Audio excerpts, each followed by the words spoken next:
Welcome back to my channel, Monetology.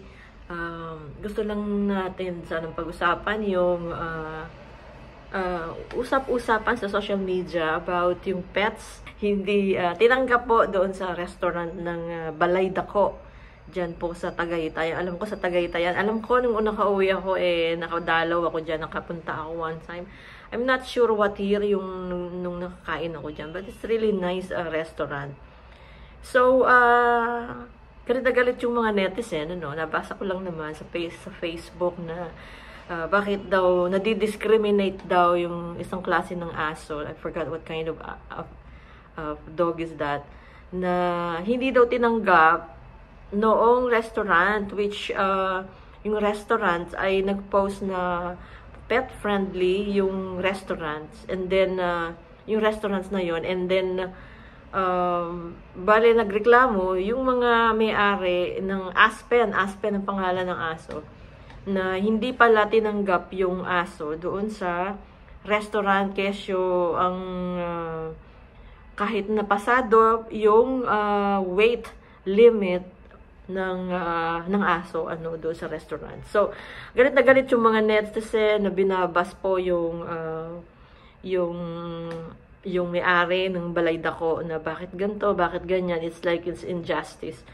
So ako gusto ko lang sabihin yung opinion ko about this, whether you like it or not, guys. I'm sorry if this will not ayon sa inyong opinion, but this is only my opinion, and I will really stand for it kasi nga kaming dalawa ng asawa ko, we are a gourmet. We eat a lot in the restaurants. Kahit nasaan kaming bansa pumunta, we really eat in the restaurants. Like medyo okay na restaurant, yung like Balay Dako. So, yung experience ko, gusto ko lang i-share para yun, maliwanagan yung ibang tao na what are the rules, sa ibang bansa about pets, entering the restaurants. Actually, ito po yung totoo. Dito po sa New York, 2 decades na po ako dito mahigit, hindi po allowed ang aso sa loob ng restaurants dito. Yun po ang totoo. And, wala pa po akong nakita na, wala akong matandaan na may mga, na sa pagkain namin, sa mga gourmet restaurants dito, kahit pa sa mga McDonald's lang, nagdadala ng aso sa loob ng restaurants. It's really not allowed. And for your information, guys, we traveled a lot in Europe. And doon sa 7 countries ko na napuntahan, countries yun po, wala pa yung mga cities, like for example, sa Switzerland, kasi country Switzerland, but pag nagtutur ka, you visited like several cities, right? So, and you eat there. So, wala po ako nakita na sa Europe na allowed po yung mga aso. So, yun po experience ko. So, take note na yung pagdalo ko, kunyari, nagpunta ako ng Paris, is only like 4 days, 5 days. Ganyan, hindi ko, meaning, limited din yun kaalaman ko sa ibang mga restaurants, kung meron ba talagang friendly restaurants for pets. Pero, as much as I know, as far as I know, wala po akong nakita.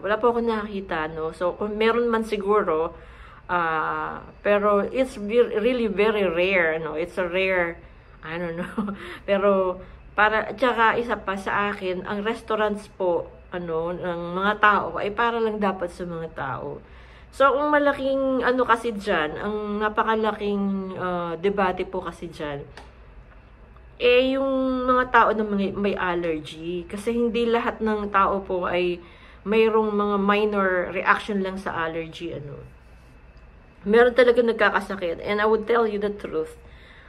Meron akong acute rhinitis, and actually, meron pa akong deviated nose, yung ilong ko, liko, So, yung aking doktor, yung ENT ko, suggested to operate my nose, pero, sabi ko, hindi na, sabi ko gano'n. Kasi bukod sa deviated, at may rhinitis, yung rhinitis, nagsimula sa sa pet danders, ano, kasi nga nagtrabaho ako sa mga bata, nag-alaga ako ng mga bata for how many years, yung mga part-time work ko, lagi na lang sila may aso, pusa, yung mga batang part-time work ko na inalaga ako ng more than 13 years, dalawa yung pusa, lumaki yung mga batang yun na nakatabis pagtulog yung mga pusa. And of course, I'm staying there for 8 to 10 hours a day. And I got this rhinitis. And now it's really acute. Na talaga pag hindi ako umiinom ng gamot sa gabi, I have a regular antihistamine, antihistamine, and bukod pa sa mga spray sa ilong, na halos gabi-gabi ginagawa ko kasi nga lumala siya. And talaga napakasakit ng ulo ko lagi. And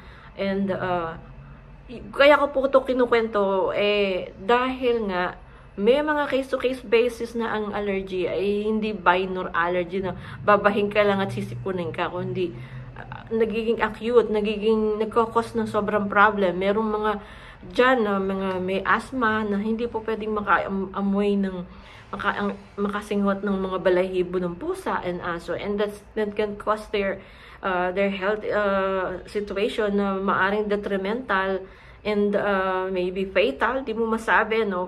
We are all different, no? So, yun po ang iniiwas ng mga restaurants. So, kaya nga, sabi ko, wow, hindi ko alam na there are restaurants in the Philippines that are accepting pets, because that's really very rare. Never heard about it. Kasi nga, yung buhay ko nandito na sa US, and I never heard such thing na yung aso ay pwedeng pumasok sa restaurants. So, and I don't think that will happen here in New York.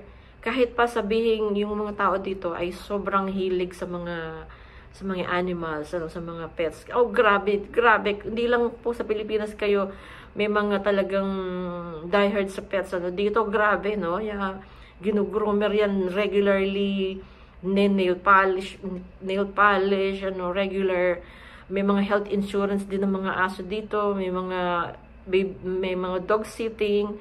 Kikita ka dito just for dog sitting, no? Kunyari, nag-abroad yung mga magulang ng pets. Yung mga pet owner, you can dog sit them and pay well. They paid well. Kahit 15 per hour, kikita ka dito, no? Sa ganyan. So, yun po yung aking opinion doon. So, at saka, napansin ko, no, mga kapatid, yung tayo, wag naman tayo masyado emotional sa ating mga comments sa Facebook, na yung iba kasi galit na galit, binabash yung may-ari ng restaurant ng Balay Dako restaurant na nakisyo ganto ganyan. We have to be emotionally intelligent, na sometimes it's overreaction, so people have different perspective and we have to respect them. And yung isa, nag-comment kasi ako, sabi ko ganito yung experience ko. Wala talagang, dito sa US at sa Europe, wala pa ako nakita na pet-friendly restaurant na sinasabi nyo dyan sa Pilipinas. And may nag-bash sa akin na, kung ganun pala, sabi nga, di wag kang kumain sa yung allowed daw ng, meron, doon daw sa mga pet-friendly restaurant. Kaya nga, ang sagot ko, hindi naman ako kailangan na disallowed myself to go there, because andito ako sa US, walang ganyan restaurants dito sa New York so far. So, yun po ang sagot ko. And the other thing is, mas napakarami pong seryosong pag-usapan sa Pilipinas kaysa po dyan problemahin nyo yung mga pet nyo na hindi makakain sa restaurants, And so bourgeois, para sa akin napaka-social, para pag-usapan na yung aso mo, pinaglalaban mo makakain sa restaurant, makapasok sa restaurants. And para sa akin, hindi po yan masyadong dapat pag-usapan o gawing problema. Sabi ko nga, it should not be, a big deal, and I don't sweat the small stuff. Dahil sa Pilipinas, dami po ng problema niyo dyan na dapat kayong magbigay ng inyong magandang reaksyon, lalong-lalo na sa mga graft and corruption ng mga gobyerno dyan. Dyan kayo magalit. Diyan kayo magbigay ng inyong reaction. Diyan kayo gumawa ng aksyon. Hindi po yung sa mga napakaliliit na bagay na dapat ninyong problemahin, na ini-stress nyo pa yung sarili nyo, and nambabash pa kayo ng ibang, ng kapwa ninyo sa mga walang katuturang bagay. Yun po, at maraming salamat sa inyong panonood, and please don't forget to like, subscribe, and hit the notification bell for updates in my video blog. And by the way, I am writing in Medium, and if you want to follow it, guys, just Google Monica Lu Note Cooker, and you will see my name in Medium platform, so you can read all my articles that I'm writing. Okay, thank you, bye bye.